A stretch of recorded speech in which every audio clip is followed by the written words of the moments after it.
Hello, this is Kate with Kate's Paper Creations. I'm a Stampin' Up! Demonstrator in Washington State, and I welcome you to my monthly, one of my monthly, I should say, Paper Pumpkin Alternative videos. This is for September's 2020 kit called Hello Pumpkin. And I was determined to figure out this kit and this card from this kit, and it took me a long time to figure out how to make it work, and it's not for the faint of heart. It's a challenging card, let's put it that way, but I'm going to show you what you can do, and I'll hope that you enjoy it, and maybe you'll be willing to give it a try. We'll see. So this is the card, and let me see what I need to get started. I started with a 5.5 by 8.5 Whisper White, not Whisper White, excuse me, Very Vanilla thick card base. It's scored at 4 1/4 to make a standard A2 greeting card. This card has a window in it, and when you open and close it, it allows you to see then this on the inside as well. And so to create the window, that's the challenging part of this card. Now, if you happen to have a Silhouette Cameo electronic cutter or a Cricut or something like that, then you could probably do what I do, and that is design all of the pieces in there and have it cut them out for you, and then you don't have any hassle. But I know that not everybody has those, and so that is why I wanted to show you in this video how to accomplish this card without an electronic cutter. So the first thing I did after cutting the base card was cut the layer. This is soft suede, and it's the standard cut down, so it is 4 by 5 1/4, and I stamped that. But before I stamp it, I'm going to cut the window out, and the size of the window needs to be 1.5 by 4 in order for the pumpkins from the kit to fit 3 across. And I didn't have any rectangle dies that would fit exactly what I wanted to do, so that's why we're going through this kind of long drawn out process to do this. So that's the size we want. So what I did is I cut a piece. This is just a piece of cardstock cut to the size I want. I'm going to put it on the front of the card, and I'm going to trace around it, and I'm going to use this little square, T-square, to help me get it lined up straight. I want it to be 5/8 of an inch in from each side, and I want it a little bit off center, a little bit towards the top of the card more than centered. And so I can use this, and it's got the inch marks. This is a great tool for keeping things straight as well, so you've got a nice straight thing. So if you're attaching things to the fronts of your cards that you're concerned about keeping straight, one of these little T-rulers might be a great idea. Now, I could not find a T-ruler that was 6 inches long, and I could only find them in 12-inch. So I bought a 12-inch and I cut it off because I don't need it that long, and it kind of just got in the way being that long. So I cut it off at 6 inches and created my 6-inch T-square. Okay, then I want to come in, like I said, 5/8 of an inch. So just 1/8 over, and I can use this to keep it straight. Now that's too close to the top, so let's bring it down a little. Let's see. I think that's probably about right, and that's 5/8 of an inch in, and that's going to leave exactly 5/8 of an inch over here, because this is a 4 1/4. This is a 5 1/4 piece, so I had 4 from 5 1/4 is 1 1/4 inches smaller, and so you got to figure out how to get 1 1/4, and the way you do that is 1 inch is half an inch, and then half of a quarter is 1/8. So then put those two together. Half and 1/8 is 5/8. So anyway, maybe that's more confusing than helpful. I don't know, but there's how I did it, and that's where that's going to go. So I did that, and then I took a pencil and I traced around it like this,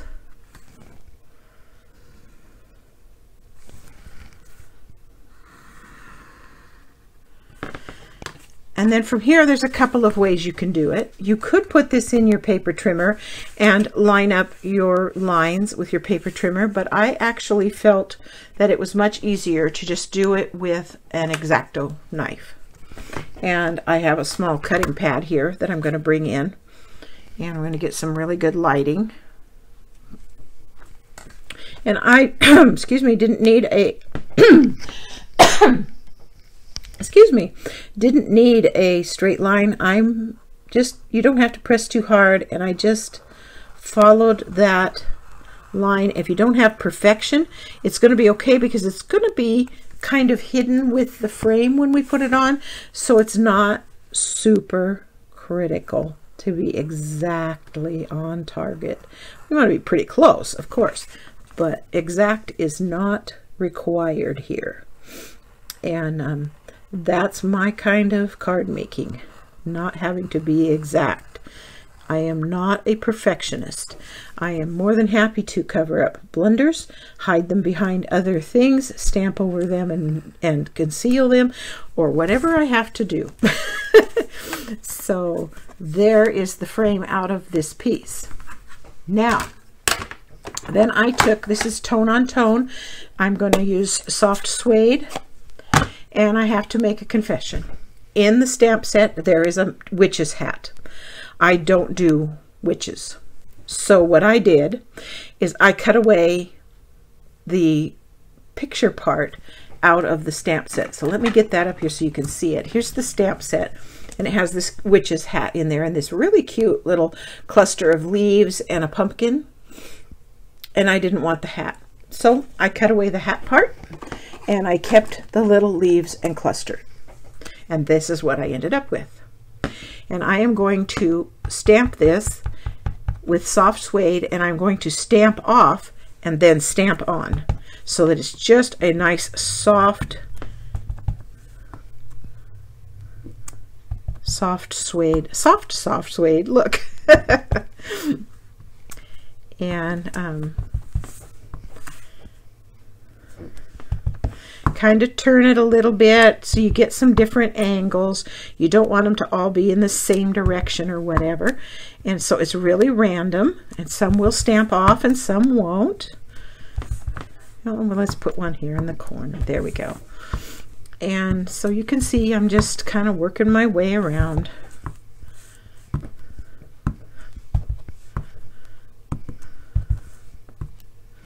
And maybe one more there. Oh, and let's put some down here. I don't like this spot bare. There. So that's how I prepared that layer.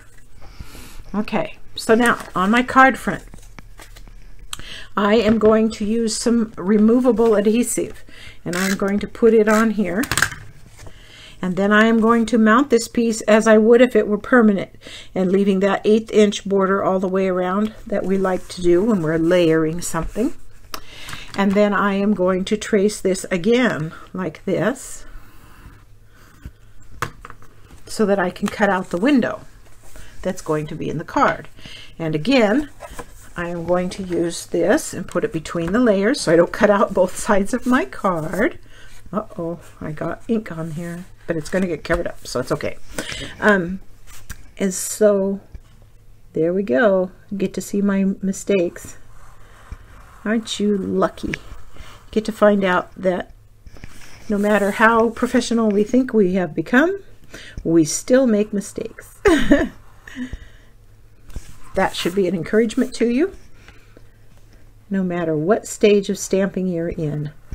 If you're just beginning, don't let perfection overwhelm you, or you'll never get anywhere. Just go with the flow and relax and enjoy what you do. That's what I do. Okay, so here's the window. Now let's look at this, because now this is going to go on here and cover up that window. Just like that. Now it might be a little bit rough. Don't panic, because eventually we are going to make some frames, and they're going to come in here and they're going to help cover up some of those little things that we did. Okay, so that's how I did the front of the card. So let me attach attach this. I got a little distracted here. Let me attach this with permanent adhesive to the front of the card. I really like that removable adhesive from Tombow. It comes in very handy when I am doing designing because it just makes it so nice sometimes to be able to place something temporarily just to see how it's all going to fit. Okay, so there's the basic frame. Now, like I said, it's not perfect. Now, if you wanted to, you could come back with your X-Acto blade and do some trimming if you really felt you needed to, and you could trim out anything that didn't fit exactly like it should.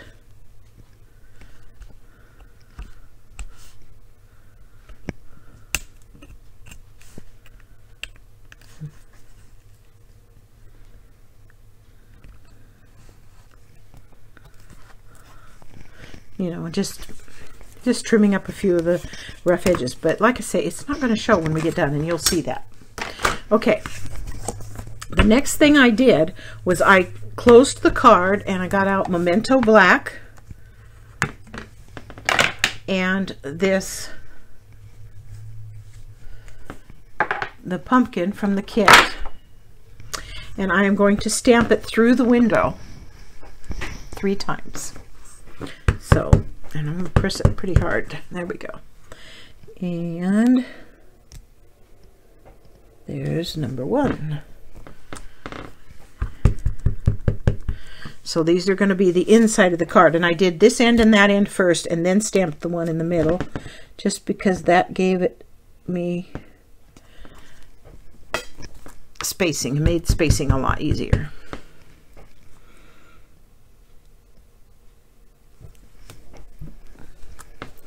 And there's my 3 pumpkins that are for the inside of the card. And my lid, here we go. Okay, now the vellum is next. And this is my vellum, and it's going to go, this is going to create the window. It's going to go here. This Memento needs just a moment to dry. We'll give it a second to do that.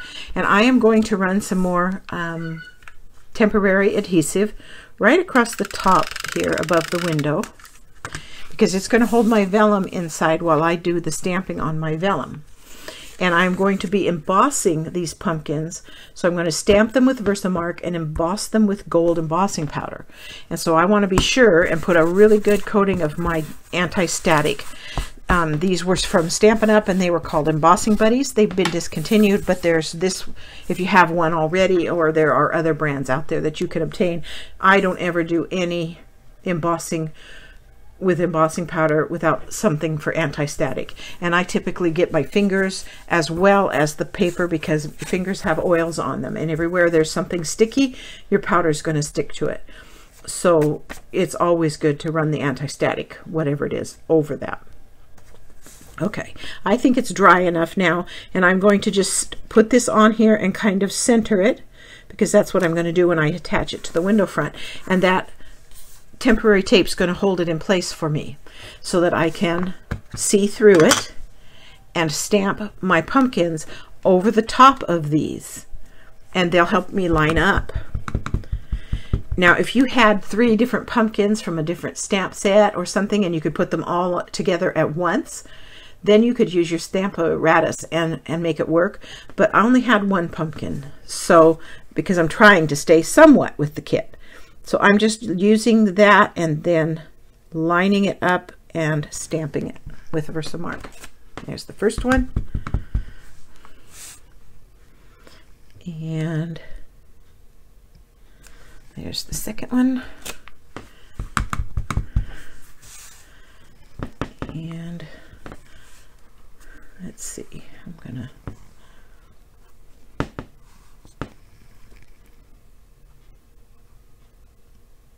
and there's the third one.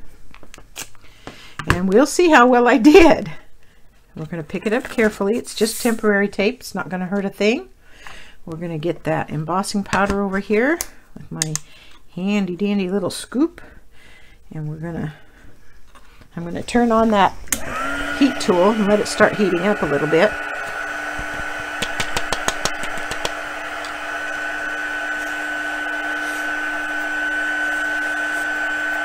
I'm pulling off the extra tape, the temporary adhesive.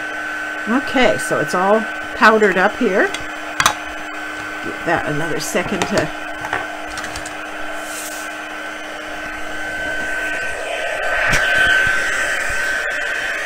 okay. And here we go. If you preheat your heat tool, it will melt the embossing powder a lot faster and be less likely to warp your vellum. That's why I preheat. Plus you want to kind of keep it moving. Got to turn it around so I don't burn my little pinkies. And here comes that last pumpkin. There it is. Okay, and this is going to go on here. Let's take that temporary tape off of there. You just rub it with your fingers and it comes right off, and you sweep it onto the floor for later. Anyway, that's what I do. Okay, and so then this is going to go over this, and when you fasten it down, you'll be able to line it up with those black pumpkins in there without any trouble at all. Now, what I used to fasten this down with is Score Pal tape. It's a double-sided adhesive tape. It comes in all different thicknesses, from 1/8 of an inch up to half or 1.5 or 2 inches or something. I use a lot of 1/8 inch and 1/4 inch of this, and I'm going to run it just right next to the opening across the top. This works great, and the edge of the vellum is going to be hidden, so you don't have to worry about this showing through or anything, because we're going to put a frame on there to cover up that part. So, and if you think it needs it on the ends, let's go ahead and do that. We'll just cut a couple of small pieces for the ends as well. One here and one here. Okay, got those down, so then we can peel those up.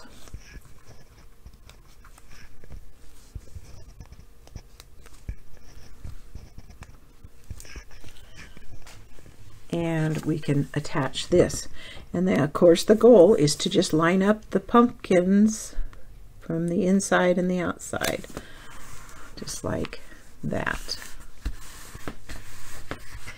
This isn't going to show once we get our frames on there. This is going to be covered up, see? And for the frames, before we color, I'll show you. I made 3 frames and I will be layering them.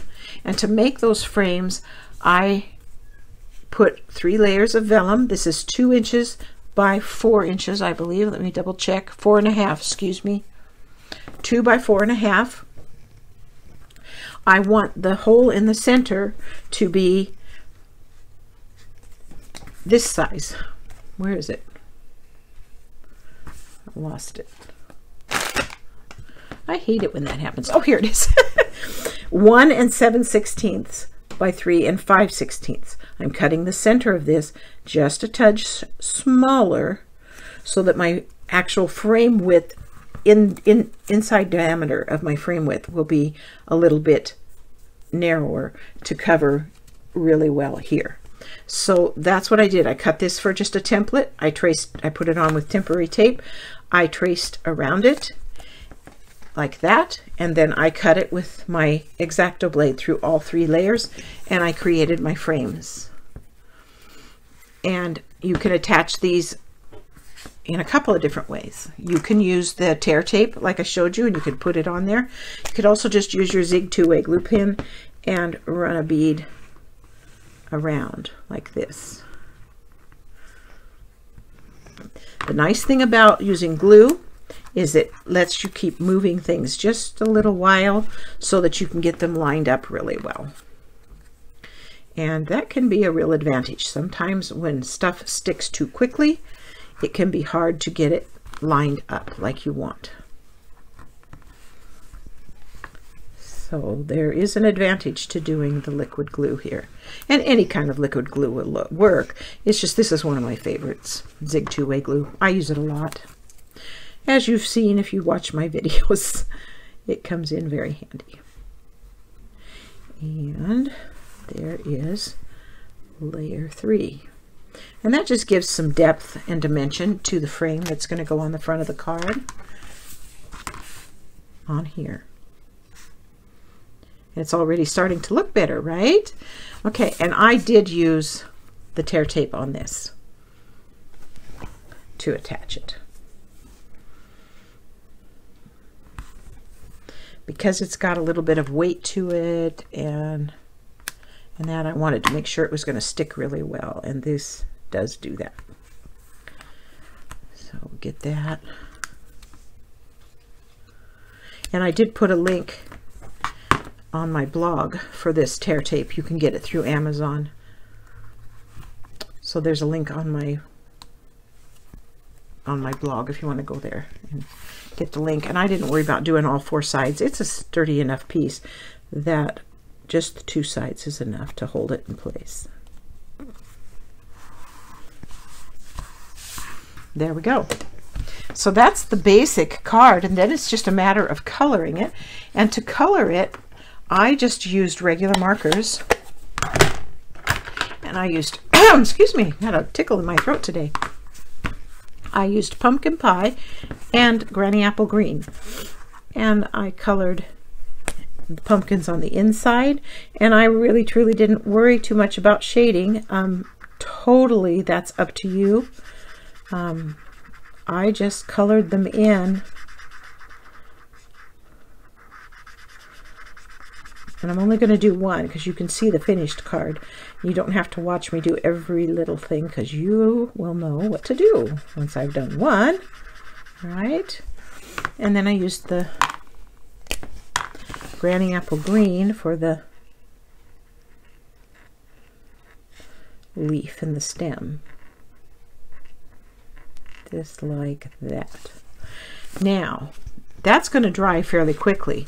On the front of your card, you can color your vellum 2 ways. You can color it on the back side or the front side, or I guess 3 ways, front and back. I did inside like this. And you just got to kind of watch yourself and stay in the lines a little bit.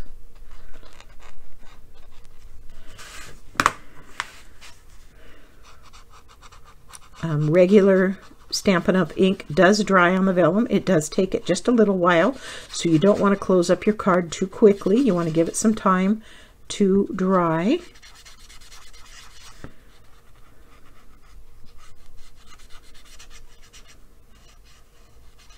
And you could come back if you wanted some shading, maybe with some Cajun Craze or something, and add some darkness to this and give it some more dimension. I'm going to turn my card over so you can kind of see how pretty that looks through the vellum. Isn't that pretty? And then when you close it, it gets darker because of the color behind it. I don't know if you can see that. I'll see that, how it looks lighter and then darker. Isn't that pretty?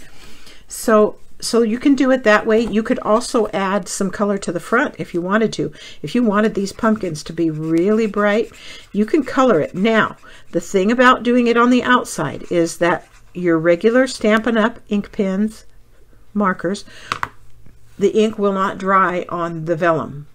So there's going to be wet ink that sticks to that vellum. So you get a piece of tissue paper and you give it some time to dry because it'll dry on the vellum. And after it's had some time to dry, you can take some tissue and don't rub it because that would smear, but just lay it down and tap. And then you can pick it up and it'll pick up the excess. Now I did it quickly and so I picked up more than I needed to. But that idea is that it will pick up what's on the gold and let the gold shine through. And then again, here's this beautiful pumpkin and how it just changes how it looks when you do that. Isn't that pretty? So then I used a tag from a previous paper pumpkin kit to make the tag, and I colored it with a blends pen the Ivory Blends pen, and I stamped it with Soft Suede, the sentiment that's in the kit, Give Thanks, and I just attached it with dimensionals to the front of the card, and that is the finished card. Then I took that witch's hat piece that I cut apart, and I just stamped one of those on the envelope to just give the envelope a little bit of a prettiness on the outside of the envelope. So there is my first September 2020 Paper Pumpkin alternative.